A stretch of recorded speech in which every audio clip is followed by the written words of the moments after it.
professor do programa de pós-graduação em educação da PUC Minas.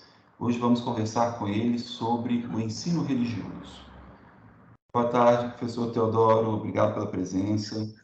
Boa tarde, Bruno. Eu que agradeço o convite para falar de direito à educação, falar desse momento importante que é pensar qual tipo de direito está se realizando nas escolas. Perfeito, muito. Espero que a gente consiga fazer uma boa reflexão, porque realmente o tema é um tema muito interessante, né? A judicialização do ensino religioso, tendo em vista que a nossa Constituição coloca um dispositivo que pode soar um pouco estranho em um Estado laico, que seria a permissão de se promover nas escolas públicas um ensino religioso com matrícula facultativa, mas a promoção desse ensino, e isso foi parar, né, na Lei de Diretrizes e Bases da Educação e também foi suscitado aí a inconstitucionalidade da LDB também porque houve um acordo do governo brasileiro com a Santa Sé. E esse acordo gerou uma sensação, talvez, de violação à vedação ao proselitismo. Né? E isso acabou nos levando à promoção dessa ação pela Procuradoria-Geral da República, e o julgamento aconteceu há 5 anos, não é isso? 2017, se eu não me engano. Isso. Professor Teodoro, eu queria que você apresentasse para a gente um pouquinho o panorama. Então, o Brasil, desde a primeira Constituição da República, Constituição de 1891, se debate sobre essa relação Estado-Igreja, especialmente a Igreja Católica. Sendo que em 1891 nós não tivemos a previsão do ensino religioso. Então, naquela época, quando houve essa separação dos poderes da Igreja para os poderes do Estado, né, não houve a previsão do ensino religioso. Curiosamente, todas as outras constituições brasileiras trouxeram a previsão do ensino religioso no corpo constitucional. E a Constituição de 1988 repetiu essa previsão do ensino religioso e, como você disse, aparece na nossa LDB. E a LDB inicialmente coloca o ensino religioso de cunho confessional para depois, numa primeira reforma, 7 meses depois da LDB ser promulgada, sancionada, tem uma reforma para retirar, né, qualquer forma de proselitismo. Parecia que isso daí daria um caráter de uma maior laicidade, se isso é possível, ao ensino religioso, ou pelo menos uma perspectiva interconfessional, ou seja, que várias religiões estariam envolvidas no ensino religioso. No entanto, com o decreto que contempla o acordo Estado brasileiro, né, Governo da República Federativa do Brasil, Santa Sé, de 2010, surge novamente a problematização dessa temática com a previsão do ensino religioso católico e de outras confissões religiosas. Ou seja, volta-se ao tema, através desse decreto, prevendo o ensino religioso de caráter confessional.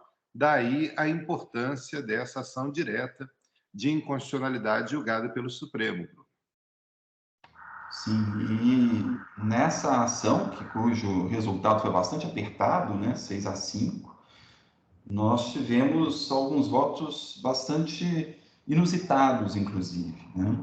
Porque não só se discutiu propriamente se o ensino poderia ou não estar ligado a uma determinada denominação, ou seja, um ensino propriamente confessional, mas também se discutiu se a própria facultatividade da matrícula tinha ou não relação com esse ensino direcionado para uma denominação.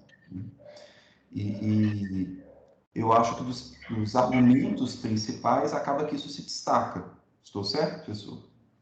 Sim, esse foi um problema que foi enfrentado pelos ministros e, creio eu, assim, às vezes não da forma mais adequada. E o que resta, né, da LDB e que legitimaria essa confessionalidade do ensino religioso em escolas públicas? A possibilidade de aderir ou não à matrícula na disciplina. Então, nós temos, primeiro, as escolas públicas trabalhando com a disciplina optativa, a disciplina facultativa, diante das condições e recursos que as escolas públicas têm no Brasil. E diante também das condições que as famílias têm e as escolas para manter a criança, né, já depois na escola, sem uma disciplina obrigatória para fazer. Então, nós vamos ter grupos de crianças que não estariam matriculadas e ninguém se perguntou o que elas fazem. Se isso é realmente uma opção. Se o Estado pode investir diante de um quadro de conhecimentos tão importantes que a escola deve trabalhar com a disciplina optativa, onde não há nenhuma outra paralela a ser ofertada. Então, os ministros recorreram a essa justificativa da facultatividade como se fosse uma opção das famílias matricular ou não. Essa opção até existe, mas não existem condições materiais para que isso aconteça. E ainda, somado a essa questão, né, que abdica de uma laicidade, quando esses ministros defendem esse ensino religioso confessional, e eu diria que ele está, inclusive, em desacordo com a LDB, porque a LDB veda o proselitismo. Eu estou entendendo aqui que o confessional ele é proselitista. Os ministros vão nesse caminho para justificar um contexto de possibilidade da escola pública abandonar a perspectiva da laicidade estabelecida na própria Constituição.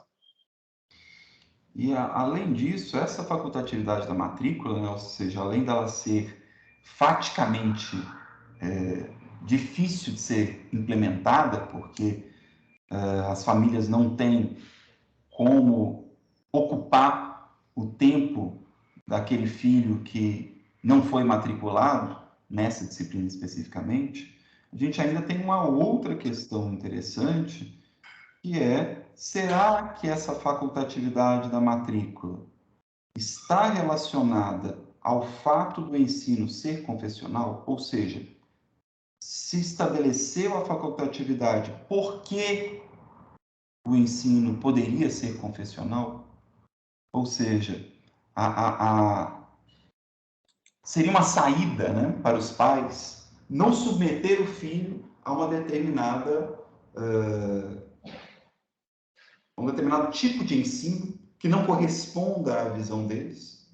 Por isso, facultativo? Eu entendo que sim, que essa foi a intenção do legislador e do debate, né? Não impor esse aspecto de uma formação religiosa de forma obrigatória na escola. E aqui vale a pena mencionar que eu entendo que a espiritualidade e até mesmo a religiosidade, para alguns, não para todos, são dimensões importantes da formação humana, mas que especificamente a escola pública não precisaria trazer essa obrigatoriedade da oferta, uma vez que outros espaços ofertam essa formação e, obviamente, de forma facultativa. Então, as famílias recorrem, e elas recorrem mesmo, a outros espaços, como as igrejas, para essa formação espiritual. Então, a escola começa a se ocupar, e aqui a escola pública, com os recursos públicos, com o campo que é extremamente precarizado, que é a escola pública, numa formação religiosa que, no final, muitas vezes não tem condições de subsistir de forma facultativa. Aí que está o grande problema. Mas então você vê que o fato realmente do Constituinte ter optado por colocar a matrícula facultativa já indicaria uma possibilidade de ensino confessional?